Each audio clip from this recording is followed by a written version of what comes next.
साक्षात्कार हुआ। कपिल देव मां देवहूति की परिक्रमा करके गंगा सागर की ओर चले गए। मां देवहूति ने मुक्ति प्राप्त की और तीसरा कष्ट निवारण पतित उद्धारण भव जल तारण एक ही नाम जपो अविराम श्री राम जय राम। अयोध्या के सरयू तट स्थित झुनकी घाट जिसे कहा जाता है, उसी घाट पर सियाराम किला मौजूद है और सियाराम किला का ही एक भाग है प्रभंजन किला। उसी प्रभंजन किला में मथुरा वृंदावन के प्रसिद्ध कथावाचक अनिल कुमार चतुर्वेदी का आगमन हुआ है और इनके द्वारा भक्तों को यहाँ पर कथा सुनाई जा रही। भक्त हजारों की संख्या में यहाँ पर कथा का श्रवण कर रहे हैं।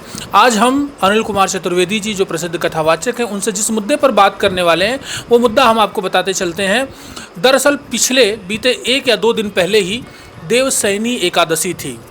देवशयनी एकादशी बहुत ही महत्वपूर्ण माना जाता है। भक्त यहाँ इस पर व्रत भी रहते हैं। इस पर हम थोड़ा सा प्रकाश डाल दें कि देवशयनी एकादशी के दिन से भगवान विष्णु जिन्हें सृष्टि का पालनहार कहा जाता है वह 4 महीने के लिए निद्रा में चले जाते हैं और वह 4 महीने क्षीर सागर में शयन करते हैं। सबसे बड़ी बात तो अब ये हो गई कि भगवान विष्णु 4 महीने के लिए क्षीर सागर में चले गए, जो कि सृष्टि के पालनहार हैं, निद्रा में है। तो ये 4 महीने अब इस सृष्टि की रक्षा कौन करेगा, देखभाल कौन करेगा? सनातन और शास्त्र में इन 4 महीनों का क्या विधान है और ये जो भगवान विष्णु का 4 महीने का शयन माना जाता है, इसको लेकर के हमारे शास्त्रों में क्या वर्णन है, ये हम जानते हैं। जय श्री कृष्ण, जय सियाराम, राधे राधे। जैसी कि जिज्ञासा प्रकट की गई है कि देवशयनी एकादशी अभी होके गई है कल और आज उसका पारणा है, तो शास्त्रीय जिज्ञासा है, सुंदर प्रश्न है। देवशयन का अभिप्राय ये है कि भगवान नारायण कुछ समय के लिए विश्राम लेते हैं, शयन करते हैं। तो भौतिक रीति, सामान्य रीति से तो ये वर्णन कर दिया गया कि भगवान सो गए, शयन किया, लेकिन यथार्थ ये है कि कुछ गोपनीय तथ्य होते हैं जो कि शयन के रूप में भगवान उनका आनंद लेते हैं। तो पहली जिज्ञासा ये थी कि जब ठाकुर जी सो जाते हैं तो 4 महीने का संचालन कैसे होता है। तो देवशयनी एकादशी आषाढ़ मास शुक्ल पक्ष एकादशी, और ये देवशयन का जो मुख्य विधान है वो कुछ संक्रांति के आधार पर होता है। जैसे हमारे सौर मंडल में उत्तरायण और दक्षिणायन 2 विधि हैं, 6 महीने उत्तरायण और 6 महीने दक्षिणायन।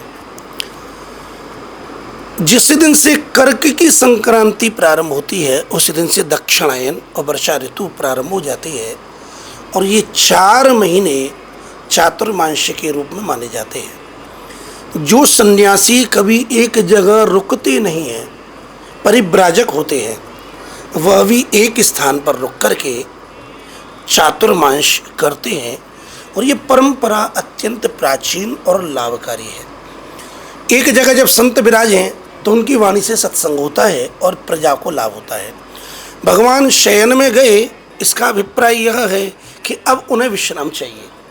तो देवशयनी के तत्काल उपरांत गुरु पूर्णिमा आती है, तो गुरु के द्वारा 4 महीने का निर्देश दिया जाता है, दीक्षा के द्वारा, उपासना के द्वारा, और 4 महीने गुरु के अनुशासन में रह करके जब देवशयन हो भी जाती है तब भी गुरु परंपरा जागृत रहती है।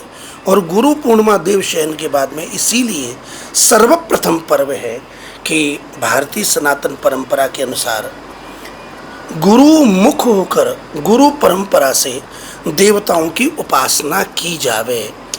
तदुपरांत हम देखेंगे कि श्रावण मास प्रारंभ होता है तो भगवान महादेव और भगवती पार्वती का क्रम इसमें प्रारंभ होता है।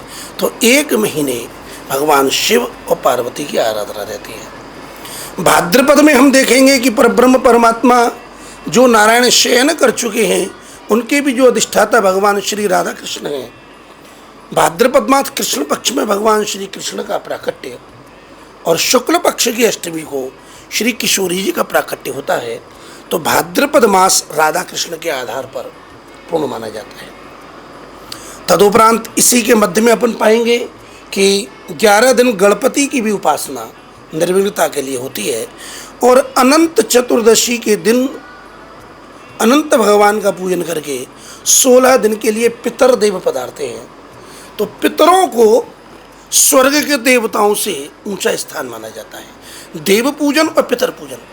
तो 16 दिन पितरों का सेवा क्रम रहता है और ठीक उसके अगले दिन से भगवती भवानी की उपासना नवरात्रि के रूप में प्रारंभ होती है और ब्रज का एक महत्वपूर्ण पर्व इसी मध्य में प्रारंभ होता है जिसे रास पूर्णिमा कहते हैं।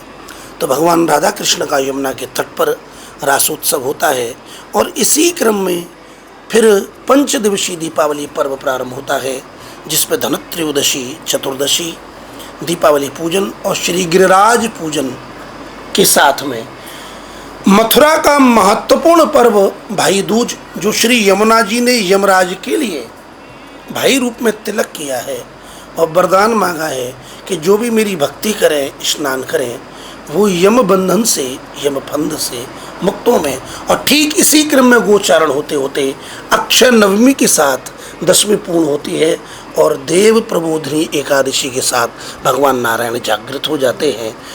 देवशयनी और देव उठान के बीच का जो समय है, इसमें वैदिक अनुष्ठान, विवाह, यज्ञोपवीत आदि का ही बस विराम है, अथवा तो ये 4 महीने विशेष रूप से भगवान की भक्ति के लिए होते हैं।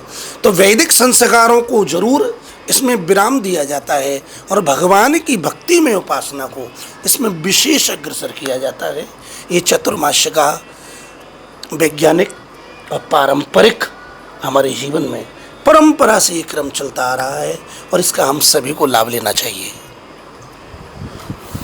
देखा आप लोगों ने, अभी मेरे साथ मथुरा के कथावाचक अनिल चतुर्वेदी जी जुड़े हुए थे, जिन्होंने देवशयनी एकादशी को लेकर के ये 4 महीने का भगवान विष्णु का शयन काल है, उसमें कैसे सृष्टि की रक्षा होती है और कौन कौन लोग इन्वॉल्व होते हैं जो सृष्टि की रक्षा करते हैं और जिनका महीना शुरू होता है, उसके बारे में उन्होंने अपनी बात को हमारे साथ साझा किया। मैं देवेश पांडे, अयोध्या।